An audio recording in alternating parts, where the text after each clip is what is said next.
Mesdames et messieurs, bonsoir, j'espère que vous allez bien où que vous soyez à travers les quatre coins du globe.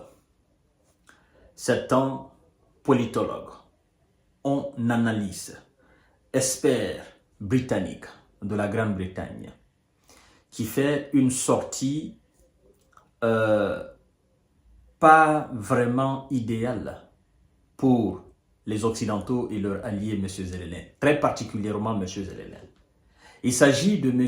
Alexandre Mercouri. C'est un Britannique, analyste très connu. Il évoque les raisons pour lesquelles M. Zelensky ne veut pas de négociations fa avec la Russie. C'est-à-dire qu'il soit en face de la Russie à cette période précise.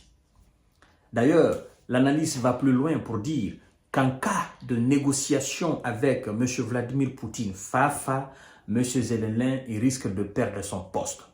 Il donne les raisons pour lesquelles M. Zelensky risque de perdre son poste. Vous savez, mesdames et messieurs, d'abord, avant que je ne puisse entrer dans les tréfondeurs de cette émission, permettez-moi de vous dire, comme d'habitude, de partager la vidéo dans tous les groupes possibles. Vous savez, vos nombreux partages sécurisent nos émissions. Likez la vidéo, mettez assez de cœur et interagissez dans les commentaires. Je vous ai dit, même si vous n'avez pas grand-chose à dire, dites tout simplement « Salut J-Visionnaire » et puis vous continuez à suivre l'émission. Vous dites « Salut J-Visionnaire », vous cliquez sur le partage, vous partagez sur votre profil ou bien sur votre page et puis vous continuez, n'est-ce pas, la lecture de l'émission. Mesdames et messieurs, je donne raison à M. Alexander Mercouri, l'analyste britannique. Je lui donne raison. Et moi-même d'ailleurs, j'allais abonder dans ce sens-là. Vous savez, je vous ai dit la fois dernière, quand Vladimir Poutine, face au corps diplomatique russe, a fait cette déclaration dans laquelle où il a dit clairement que une négociation sans la Russie est vouée à l'échec. Il part plus loin pour dire que si réellement ils veulent la paix en Ukraine, hein, il faut que les Occidentaux et leurs alliés admettent, n'est-ce pas, que les 4 régions qu'il a citées sont déjà conquises et si c'est fini. Il n'y aura pas d'opération de terreau de l'Ukraine dans ces 4 régions. En plus de ça, que l'Ukraine et son élite renoncent à son désir d'entrer dans l'OTAN. Et les Occidentaux n'ont pas aimé cela. Or, ils doivent négocier avec Poutine. Mais les représentants du Parlement russe, non seulement de la haute chambre et de la basse chambre qu'on appelle la Douma, les représentants du Parlement ont dit clairement que à partir du moment le mandat de M. Zelensky est expiré, il n'est plus président de l'Ukraine. Et que la seule entité capable de prendre des décisions pour l'ensemble des Ukrainiens est l'Assemblée, la Rada, qu'on appelle Rada, c'est le Parlement ukrainien. Que c'est la Rada qui a la légitimité et la légalité, n'est-ce pas, de représenter dorénavant l'Ukraine.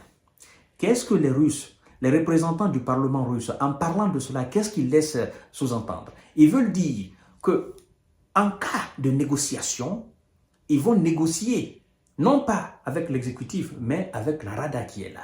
Et M. Vladimir Poutine lui-même, quand il est allé en Chine, il a dit que M. Volodymyr Zelensky n'est plus président légitime et légal de la Russie, de l'Ukraine. Et que les Russes vont étudier dorénavant avec qui ils vont, n'est-ce pas, interloguer. Ils vont parler de négociations, s'il doit y avoir de négociations. Monsieur Alexander Mercouri abonde dans le même sens. Il dit, je cite, « Zelensky craint de perdre sa position si des négociations ont lieu avec Moscou. » Partagez la vidéo dans tous les groupes possibles. Et voici les raisons qu'il a évoquées. D'abord, M. Vladimir Poutine, n'est-ce pas, a affirmé que Volodymyr Zelensky n'était plus président légitime de l'Ukraine et ce dernier craint que sa carrière politique ne se termine une fois le conflit résolu, a déclaré l'expert britannique Alexandre Mercouri sur sa chaîne YouTube. Qu'est-ce que ça veut dire? en cas de résolution du conflit, M. Zelensky, il sera dans l'obligation d'organiser les élections et de quitter à la tête de l'État. Et Zelensky aime cette posture de voyager parce qu'il passe plus de temps à l'étranger qu'en Ukraine. Vous comprenez? Il ne veut pas quitter à la tête de l'État. Et bien vrai que la Russie est là, même si il refusait, n'est-ce pas, de quitter à la tête de l'État, la Russie dit quoi? Elle dit, Zelensky n'est plus légal, il n'est plus légitime. Et donc, s'il doit avoir une négociation, ça sera une délégation russe face aux représentants, c'est-à-dire au Parlement russe et au Parlement ukrainien. Ça, c'est premièrement. Deuxièmement, si M. Zelensky venait à refuser l'opportunité de négocier avec la Russie, s'il venait à refuser, et que la Russie venait à continuer son offensive parce que rien ne va arrêter la Russie, qu'est-ce qui va se passer? L'année 2024, l'année 2025, les Ukrainiens vont prendre une décision radicale au sujet de M. Zelensky. Vous avez vu, les jeunes Ukrainiens commencent déjà à fuir le pays. Et ceux qui sont là ne sont pas ravitaillés comme ils ont besoin. Il n'y a pas de rotation. Donc, forcément, les hommes en uniforme vont prendre leurs responsabilités, n'est-ce pas, pour mettre fin au supplice de leur pays. Mesdames et messieurs, Alexandre continue en disant ceci. Partagez la vidéo dans tous les groupes possibles. C'est très important ce qu'il dit, très très important. Au moment où les négociations de paix commenceront, la position politique de Zelensky à Kiev s'effondrera et il devra se retirer. Sa survie politique est liée à la poursuite du conflit, a expliqué l'analyste. Vous voyez? Sa survie politique est liée à la poursuite du conflit. Donc, il est entre le marteau et l'enclume. Il est dans un dilemme de choix. Est-ce qu'il faut négocier avec M. Poutine sur les conditions de Poutine ou est-ce qu'il faut continuer, n'est-ce pas, le conflit? D'un côté, de toutes les façons, il sera obligé, s'il veut réellement négocier avec Vladimir Poutine. De l'autre côté, s'il ne négocie pas avec Vladimir Poutine, le conflit va continuer et la Russie va continuer à engendrer des victoires. Comme ils aiment le dire, la Russie va continuer à grignoter du territoire. Et quand elle va prendre Kramatorsk, qu'elle va prendre Kharkov, qu'elle va prendre Odessa, mesdames et messieurs, ça sera quelque chose de monstrueux. C'est le peuple même ukrainien qui va demander à ce que Zelensky quitte, ou bien les Américains eux-mêmes, ils vont enlever Zelensky. Donc, le gars aujourd'hui est entre le marteau et l'enclume. Vous voyez? Alors, l'analyse britannique continue. Il dit, je cite, « Si les conditions récemment proposées par Moscou ne sont pas acceptées, l'effusion de sang continuera et la Russie gagnera. » Comme le prouvent toutes les tendances sur le champ de bataille. Note encore l'expert. Parlant de la dernière chance de parvenir à un accord côté ukrainien, Poutine a aussi lancé un avertissement très clair dans son intervention avec le corps diplomatique russe, expliquant que l'Occident agissait de manière dangereuse. A encore noté M. Alexander Mercoury. Vous comprenez? Alors il dit, je cite, « Les discussions sur les frappes à l'intérieur du territoire russe et le possible envoi de troupes occidentales rapprochent le monde d'un risque réel de frappe nucléaire réciproque, a-t-il conclu. » Mesdames et messieurs, c'est clair. Tout tourne autour de quoi? Tout tourne autour de soit on accepte ce que Poutine a dit, ou on continue. Et le monde est convaincu, le monde est unanime. Quand je parle du monde, je parle de ce monde réaliste. Ce monde réaliste est convaincu que la victoire finale sera d'une manière ou d'une autre du côté russe.